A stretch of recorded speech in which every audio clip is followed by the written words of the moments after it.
Sankranti toll భారం సర్కారుది అట. So సంక్రాంతికి టోల్ భారం సర్కారు ఎందుకు భరించాలి? సర్కారే టోల్ భారం ఎందుకు భరించాలి? ప్రతి టోల్ దగ్గర మీరు ఆ టోల్ ఏదైతే ఉందో దానికి సంబంధించిన రూల్స్ ఏవైతే ఉంటాయో దాన్ని పక్కా ప్రణాళిక ప్రకారం కనుక మీరు అక్కడ అబ్జర్వ్ చేస్తే మీకు కూడా భారం పడదు, మీకు కూడా ప్రభుత్వానికి కూడా భారం పడదు. ఎందుకంటే ఒక టోల్ ఏదైతే ఉందో ఆ కౌంటర్ నుంచి దాదాపు 5-10 నిమిషాల వరకు మాత్రమే వెయిట్ చేసేటువంటి ఒక డ్యూరేషన్ ఉంటుంది ఆ టోల్ రూల్ బుక్లో. ఆ రూల్ బుక్ను కనుక కరెక్ట్గా మీరు ఫాలో అయితే ఇగో ఇది కూడా అవసరం ఉండదు. ఎందుకంటే 5-10 నిమిషాలలో వెహికల్ పోకపోతే ఇమీడియట్గా ఆ టోల్ ఎత్తేయాలి, టోల్ ఎత్తేసి పంపించాలి. అది ఉంది, నేషనల్ హైవే అథారిటీ రూల్స్లో ఉంది. అది ఒకసారి దాన్ని కరెక్ట్గా మీరు చూస్తే తెలుస్తుంది.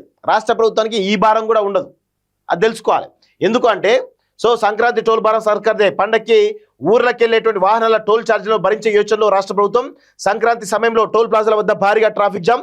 దీనికి పరిష్కారంగానే తాజా ప్రతిపాదన. గడిచిన 2 ఏళ్ల ట్రాఫిక్ వివరాలు, టోల్ వస్తువులను పరిశీలించిన ప్రభుత్వం అనుమతి ఇవ్వాలని కోరుతూ కేంద్రానికి లేఖ రాసిన మంత్రి కోమటిరెడ్డి వెంకటరెడ్డి అంటూ చూస్తున్నాం. సో ఇప్పుడు దయచేసి అందరూ కూడా గుర్తుపెట్టుకోవాలి, ఇది సంక్రాంతికి సంబంధించి టోల్ విషయంలో మీరు ఎన్ని రోజుల ముందు నుంచి చేస్తారు అంటే ఇది ఆంధ్రాకి సంబంధించి కాబట్టి చేస్తున్నారు.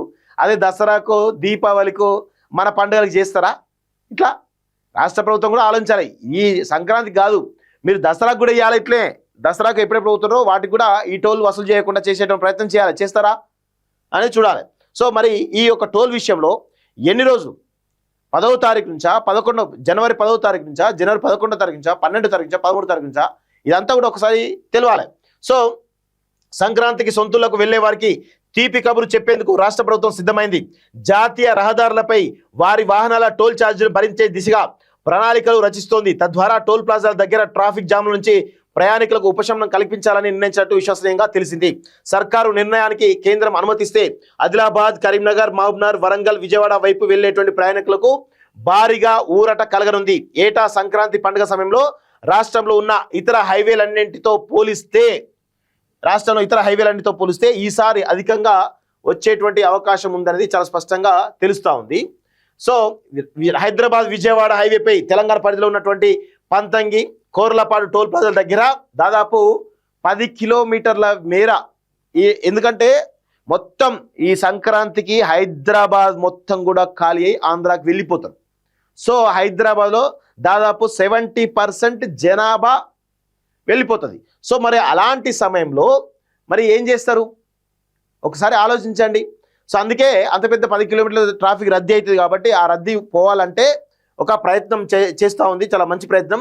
పండగ వేళ హైవేలపై ట్రాఫిక్ జామ్లకు స్వస్తి పలికి ప్రయాణికులు వేగంగా గమ్యం చేరేందుకు ప్రభుత్వం ఈ యోచన చేస్తున్నట్టు సమాచారం. అందులో భాగంగా టోల్ ప్లాజాల దగ్గర గేట్ల నిర్ణీత సమయం పాటు తెరిచి ఉంచేలా ఏర్పాటు చేస్తారు. ఇదంతా కూడా జిహెచ్ఎంసీ ఎన్నికల స్టంట్ అంతే. జిహెచ్ఎంసీ ఎన్నికలు కూడా ఆంధ్ర ఓట్లను వేయించుకోవాలంటే ఒక ప్రయత్నం తప్ప వేరే అంటే మనం మంచిది అనాలి, కానీ దాని వెనకాల ఉన్న వ్యూహం కూడా మనం అర్థం చేసుకోవాలి. సో దాంతో వాహనాలు అక్కడ ఆగి ఫాస్టాగ్ స్కాన్ చేయాల్సినటువంటి అవసరం ఉండదు.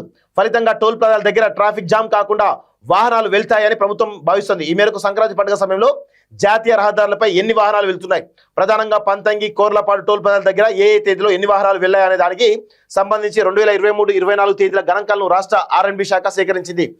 వాటి ప్రకారం ఈ ఏడాది పండుగ కోసం హైవేతో పాటు ఏ తేదీలో మిగతా టోల్ ప్లాజాల దగ్గర ఉచిత సేవలు అందించాలనే దానిపై ఒక నిర్ణయానికి రానున్నారు. అయితే దీనికి కేంద్ర ప్రభుత్వం అనుమతి అవసరం కాబట్టి సంక్రాంతికి సొంతూరుకు వెళ్లే ప్రయాణికుల టోల్ ఛార్జీలు తామే చెల్లిస్తామని, అందుకు అనుమతి ఇవ్వాలని కోరుతూ కేంద్ర ప్రభుత్వానికి రాష్ట్ర రోడ్లు భవనాల మంత్రి కోమటిరెడ్డి వెంకటరెడ్డి లేఖ రాయనట్టు తెలిసింది. దీనిపై చర్చించేందుకు మంత్రి కోమటిరెడ్డి రంగారెడ్డి, నల్గొండ, యాదాద్రి భువనగిరి, సూర్యాపేట జిల్లాల కలెక్టర్లు, ఎస్పీలు, NHA అధికారులతో సచివాలయంలో మంగళవారం సమీక్ష నిర్వహించనున్నట్టు చూస్తా ఉన్నాం.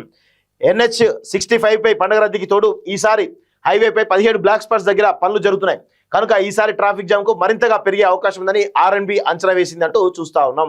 సో పాత లెక్కలు చూసినట్లయితే పంతంగి టోల్ ప్లాజా దగ్గర జనవరి 11 నుంచి 18 వరకు కలిపి 3,51,090 వాహనాలు ప్రయాణించగా సో 4,72,55,375 చొప్పున టోల్ ఛార్జీలు వసూలయ్యాయి.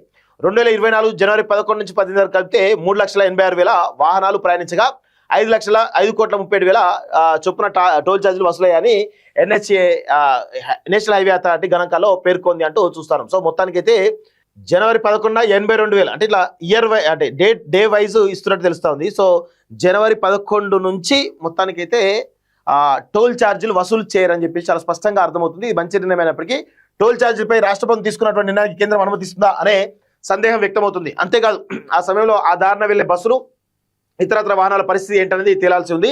ఉచిత టోల్ అనగానే నిర్ణీత గడువులోనే వెళ్లాలని ప్రయాణికులు భావించి ఒకేసారి రోడ్డుపైకి వాహనాలు వస్తే మరింత ట్రాఫిక్ జామ్ అయ్యే ముప్పు ఉందనే అభిప్రాయాలు కూడా వ్యక్తమవుతున్నాయి. సో మరింత ముప్పై అవకాశం ఏం లేదు. ఎందుకంటే టోల్ ఛార్జీలు 11 తారీఖు నుంచి దాదాపు 14 తారీఖు వరకు వసూలు చేయరు కాబట్టి మంచి విషయమే. ఎవరు ఎప్పుడైనా వెళ్ళడానికి అవకాశం ఉంటుంది, ట్రాఫిక్ జామ్ ఉండదు కాబట్టి ఎప్పుడైనా వెళ్తారనేది కొంత చర్చ అయితే జరుగుతూ ఉంది. సో చూద్దాం మరి ఎంతవరకు యూజ్ అవుతుందో ఏంటో చూడాల్సిన అవసరం అయితే ఉంది. జాగ్రత్తగా వెళ్తే అన్ని బాగానే ఉంటాయి.